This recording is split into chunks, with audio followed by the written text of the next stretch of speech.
ಎಲ್ಲರಿಗೂ ನಮಸ್ಕಾರ. ಇವತ್ತಿನ ವಿಡಿಯೋದಲ್ಲಿ ಇನ್ಸ್ಟಂಟಾಗಿ ಮಾಡುವಂತಹ ಪಾಸ್ತಾ ರೆಸಿಪಿನ ತೋರಿಸ್ತಾ ಇದ್ದೀನಿ. ಇದು ಬ್ಯಾಚುಲರ್ಸ್ಗೆ ಹಾಗೆಯೇ ಹೀಗೆ ತಾನೇ ಅಡುಗೆ ಕಲಿತಾ ಇರೋರಿಗೆ ಹೇಳಿ ಮಾಡಿಸಿದಂಥ ರೆಸಿಪಿ ಅಂತಲೇ ಹೇಳ್ಬೋದು. ಅಷ್ಟೇ ಅಲ್ಲದೆ ಮಕ್ಳಿಗಂತೂ ಇದು ತುಂಬಾ ಇಷ್ಟ ಆಗುತ್ತೆ. ಈ ವಿಡಿಯೋ ಸ್ಟಾರ್ಟ್ ಮಾಡೋ ಮುಂಚೆ ಯಾರೆಲ್ಲ ಇನ್ನೂ ನನ್ನ ಚಾನಲ್ನ ಸಬ್ಸ್ಕ್ರೈಬ್ ಮಾಡಿಲ್ವೋ ಸಬ್ಸ್ಕ್ರೈಬ್ ಮಾಡ್ಕೊಳ್ಳೋದನ್ನು ಮರಿಬೇಡಿ. ಮೊದಲಿಗೆ ಸ್ಟವ್ ಮೇಲೆ ಒಂದು ಬಾಣಲಿನ ಇಟ್ಕೊಂಡು ಒಂದು 3ರಿಂದ 4 ಕಪ್ಪಷ್ಟು ನೀರನ್ನ ಸೇರಿಸ್ಕೊತಾ ಇದ್ದೀನಿ. ಈ ನೀರೆಲ್ಲ ಚೆನ್ನಾಗಿ ಬಿಸಿ ಆದಮೇಲೆ ಒಂದು ಅರ್ಧ ಸ್ಪೂನಷ್ಟು ಎಣ್ಣೆ ಹಾಕ್ಕೋಬೇಕು.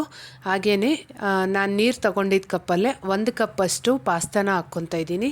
ಇಲ್ಲಿ ನೀರು ಕ್ವಾಂಟಿಟಿ ಪರ್ಫೆಕ್ಟಾಗಿ ತೊಗೋಬೇಕಂತ ಏನಿಲ್ಲ. ಈ ಪಾಸ್ತಾ ಬೇಯೋದಕ್ಕೆ ಬೇಕಾಗಿರೋಷ್ಟು ನೀರನ್ನ ಹಾಕ್ಕೊಂಡ್ರೆ ಸಾಕಾಗತ್ತೆ. ನಾನಿಲ್ಲಿ ವೀಟ್ ಪಾಸ್ತಾ ತೊಗೊಂಡಿದ್ದೀನಿ. ನನಗಿಲ್ಲಿ ಇದು ಪರ್ಫೆಕ್ಟಾಗಿ ಹಾಗೆಯೇ ಸಾಫ್ಟಾಗಿ ಕುಕ್ ಆಗೋದಕ್ಕೆ 15 ನಿಮಿಷ ಇಡಿಸಿದೆ. ನಾವಿಲ್ಲಿ Smith and Jones pasta masala use ಮಾಡೋದ್ರಿಂದ ಪಾಸ್ತಾನ ಕುಕ್ ಮಾಡೋವಾಗ ಉಪ್ಪು ಹಾಕೋ ಅವಶ್ಯಕತೆ ಇಲ್ಲ. ಅದರಲ್ಲೇ ಪರ್ಫೆಕ್ಟಾಗಿ ಉಪ್ಪಿರೋದ್ರಿಂದ ಎಕ್ಸ್ಟ್ರಾ ಉಪ್ಪು ಹಾಕಿದ್ರೆ ಉಪ್ಪು ಜಾಸ್ತಿ ಆದಂಗೆ ಅನಿಸುತ್ತೆ.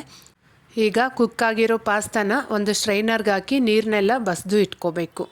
ಇನ್ನೊಂದು ಕಡೆ ಸ್ಟವ್ ಮೇಲೆ ಒಂದು ಬಾಣಲಿನ ಇಟ್ಕೊಂಡು 1ರಿಂದ 2 ಚಮಚ ಎಣ್ಣೆ ಹಾಕ್ಕೊತಾ ಇದ್ದೀನಿ. ಎಣ್ಣೆ ಬಿಸಿ ಆದಮೇಲೆ ಇದಕ್ಕೆ 1 ಈರುಳ್ಳಿನ ಕಟ್ ಮಾಡಿ ಹಾಕ್ಕೊತಾ ಇದ್ದೀನಿ. ಈರುಳ್ಳಿ ಒಂದು ಅರ್ಧ ಫ್ರೈ ಆಗೋವರೆಗೂ ಫ್ರೈ ಮಾಡಿಕೊಂಡು ನಾನಿಲ್ಲಿ ಕಟ್ ಮಾಡಿರೋಂತಹ ಈರುಳ್ಳಿ ಹೂವನ್ನ ಹಾಕ್ಕೊತಾ ಇದ್ದೀನಿ. ಈರುಳ್ಳಿ ಹೂವು ಹಾಕೋದ್ರಿಂದ ಟೇಸ್ಟ್ ತುಂಬ ಚೆನ್ನಾಗಿರುತ್ತೆ. ಈಗ ಸೀಸನ್ ಆಗಿರೋದ್ರಿಂದ ನಾನು ಹಾಕ್ಕೊತಾ ಇದ್ದೀನಿ. ಇದ್ದರೆ ಹಾಕ್ಕೋಬೋದು, ಇಲ್ಲ ಅಂದರೆ ಸ್ಕಿಪ್ ಮಾಡಿ ಸಹ ಮಾಡ್ಕೋಬೋದು. ಇಲ್ಲಿ ಈ ತರಕಾರಿ ಜೊತೆಗೆ ಇಷ್ಟ ಇದ್ದರೆ ಕ್ಯಾರೆಟು, ಕ್ಯಾಪ್ಸಿಕಮ್ಮು, ಕ್ಯಾಬೇಜು ಸಹ ಹಾಕ್ಕೋಬೋದು. ಹಾಗೆಯೇ ಬಟಾಣಿ, ಸ್ವೀಟ್ ಕಾರ್ನ್ ಇದ್ದರೆ ಅದು ಸಹ ಹಾಕ್ಕೋಬೋದು. ಟೇಸ್ಟ್ ತುಂಬ ಚೆನ್ನಾಗಿರುತ್ತೆ.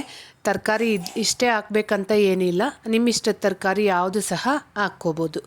ಈಗ ಈ ತರಕಾರಿ ಎಲ್ಲ ಚೆನ್ನಾಗಿ ಫ್ರೈ ಆದಮೇಲೆ ನಾನಿಲ್ಲಿ 1 ದೊಡ್ಡ ಟೊಮೆಟೊನ ಕಟ್ ಮಾಡಿ ಹಾಕ್ಕೊತಾ ಇದ್ದೀನಿ. ಈ ಟೊಮೆಟೊನೂ ಸಹ ಚೆನ್ನಾಗಿ ಸ್ವಲ್ಪ ಸಾಫ್ಟ್ ಆಗಬೇಕು, ಅಲ್ಲಿವರೆಗೂ ಫ್ರೈ ಮಾಡ್ಕೋಬೇಕು. ಈಗ ನಾನು ತರಕಾರಿಗೆ ಬೇಕಾಗಿರೋಷ್ಟು ಉಪ್ಪನ್ನ ಸ್ವಲ್ಪ ಸ್ಪ್ರಿಂಕಲ್ ಮಾಡ್ಕೊತಾ ಇದ್ದೀನಿ. ತುಂಬ ಎಲ್ಲ ಹಾಕಕ್ಕೆ ಹೋಗಬೇಡಿ, ಮತ್ತು ಉಪ್ಪು ಜಾಸ್ತಿ ಅನಿಸ್ಬಿಡತ್ತೆ. ಈ ಸ್ಮಿತ್ ಆ್ಯಂಡ್ ಜಾನ್ಸ್ರವರ ಪಾಸ್ತಾ ಮಸಾಲ ಯೂಸ್ ಮಾಡಿ ಒಂದು ಸರಿ ಪಾಸ್ತಾ ಮಾಡಿದ್ರೆ ಮತ್ತೆ ಮತ್ತೆ ಮಾಡ್ತೀರಾ, ಅಷ್ಟು ಟೇಸ್ಟಿಯಾಗಿರುತ್ತೆ. ಹಾಗೆ ಅಷ್ಟೇ ಇನ್ಸ್ಟೆಂಟಾಗೂ ಆಗುತ್ತೆ. ನಾವು ಬೇರೆ ಎಕ್ಸ್ಟ್ರಾ ಏನು ಮಸಾಲೆ ಹಾಕೋಷ್ಟಿಲ್ಲ. ಮಕ್ಳಿಗಂತೂ ಖಂಡಿತ ಇಷ್ಟ ಆಗುತ್ತೆ.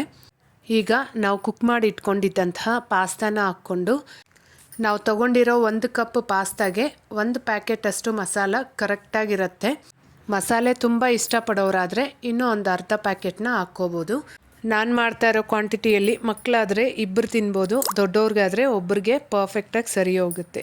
ಈಗ ಕೊನೆಯಲ್ಲಿ ಒಂದು 2 ಸ್ಪೂನಷ್ಟು ನೀರನ್ನ ಹಾಕ್ಕೊಂಡು ಆ ನೀರೆಲ್ಲ ಹಿಂಗೋವರೆಗೂ 1 ನಿಮಿಷ ಚೆನ್ನಾಗಿ ಮಿಕ್ಸ್ ಮಾಡಬೇಕು. ಆಗ ಮಸಾಲೆ ಎಲ್ಲ ಪಾಸ್ತಾಗೆ ಹಿಡಿಯುತ್ತೆ.